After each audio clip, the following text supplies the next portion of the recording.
And I would like to ask our security officers from the DCI, please don't take us back to where we came from. The use of the criminal justice system to manage politics made the fourth administration very unpopular. It doesn't make sense to harass GACHAGUA and Major Dong for no reason because of politics.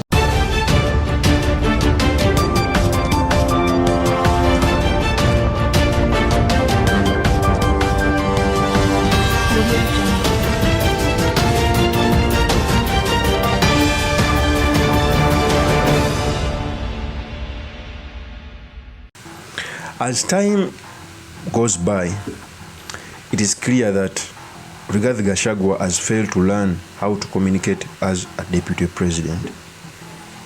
And it is taking a toll to the Kenya Kwanza government and also bringing problems, not only him, but the government he serves. When Rigathi Gachagua speaks, you may think he's not part of government. He wants to share the achievements, but disregard the losses, and that is a problem.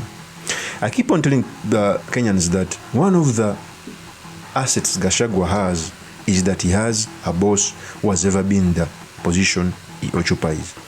And also he has a boss who is wise, who is patient. In fact, the way Gachagua behaves, if it was Uhuru Kenyatta, maybe we would have seen more turmoil in the Kenya Kwanza government.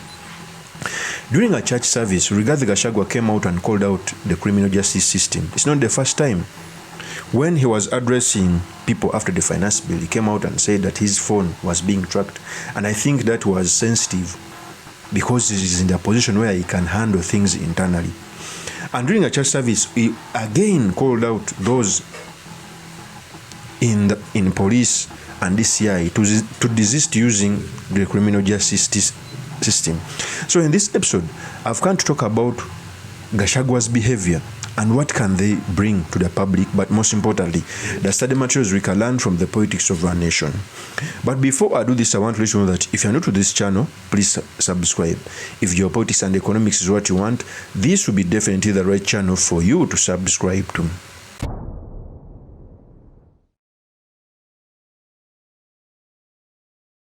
So we all know after the finance bill, the DCI made a report implicating some of 2 MPs in Nairobi that they were financing chaos.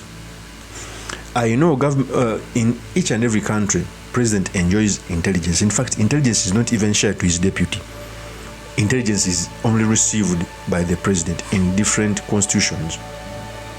And by Gachagua coming out to counter the president, it looks ugly. I know Gachagua may not have a problem, but even those who are fighting him might use this against him. That's why Kimani Ichung'wah is leveraging on this. And in all this circus, William Ruto has been patient.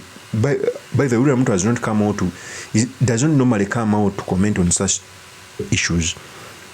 And it scares me. Okay?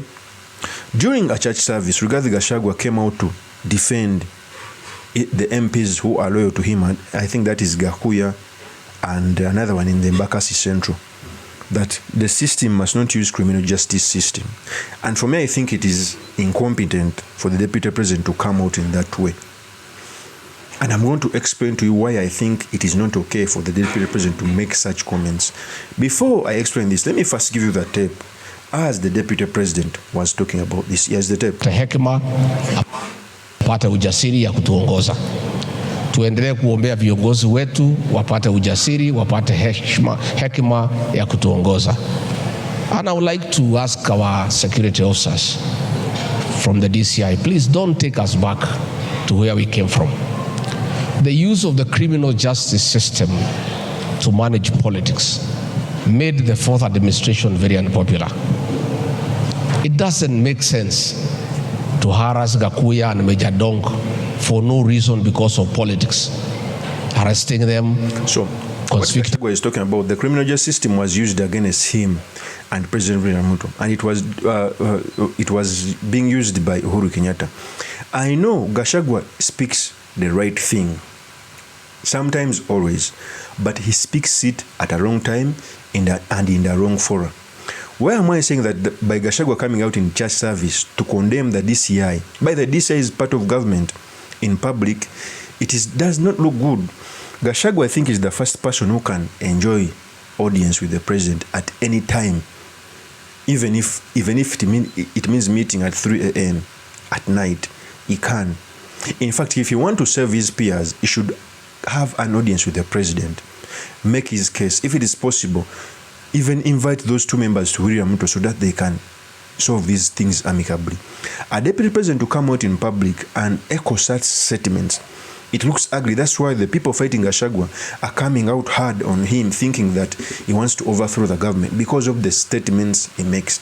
And I don't think that he makes them wanting to overthrow the government. No. Since he calls himself as truthful man, he's saying the truth because the criminal justice system is not good to be applied on anyone without due diligence. But he's speaking it in a wrong fora. That's the truth. And Gachagua has failed to learn how to communicate and fight battles.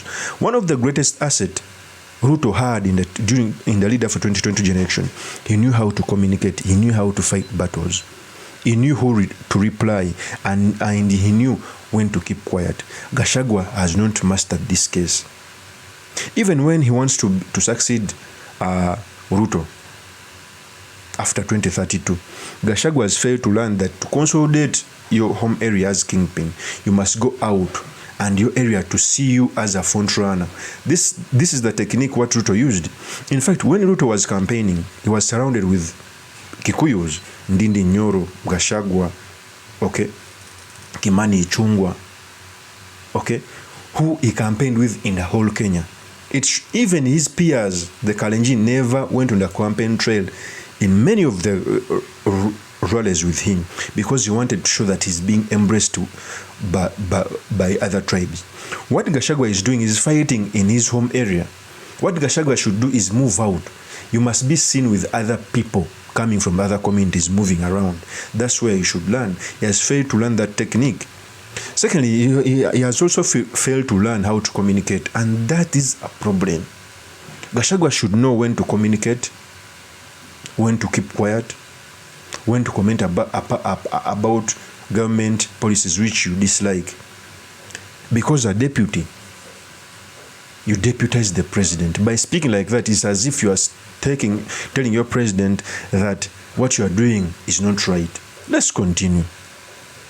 In their phones, intimidating them, those things imepitwa na wakati.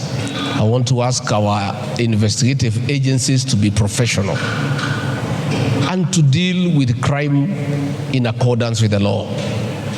And all our officers should have 4 sets of laws to guide them. First and foremost, the Kenya Constitution. Number 2, the Penal Code, Cap 63. Number 3, the Criminal Procedure Code, CPC, Cap 75. And the Evidence Act, Cap 80. If you use those 4 laws, you remain very professional. Officers who are misused in the fourth administration to harass everybody. And by the way, for those who are harassing those 2 members of parliament, harassment of elected leaders is counterproductive. It makes them very popular. So that is the speech which was made by Gachagua. It is true that the criminal justice system must not be used against any Kenyan. He's saying the truth. But remember, he's the deputy president. He has a forum where he can echo these statements, by the way, directly with the president, or even he can call the DCI, have a meeting with him, tell him that, if you have evidence, I do sit in court, arrest them, charge them, but don't harass them. There is a difference. He has a big forum where he can echo those statements. That's, by the way, one of the weaknesses of Gachagua, and he must learn before it is too late, because it will affect him. I know he would want to be president at a point, but he must learn those things. That sometimes not everything is supposed to be said in public, as he always come out to say. Okay, but you must also learn not to every time counter the president, because there are very many people who may use a slight crack in the door to smear campaign him, but also to discredit him from his boss. That's the truth. So Gachagua must learn to avoid some mistakes which can be avoidable and not rush into conclusion. When he came out to counter the president's speech after the finance bill, I think he acted out of, he responded so quickly to an extent of calling out the DCI that they are implicating him and Uhuru Kenyatta. I know I've done several videos as to why I'm telling you that Uhuru Kenyatta was involved in the finance bill protest.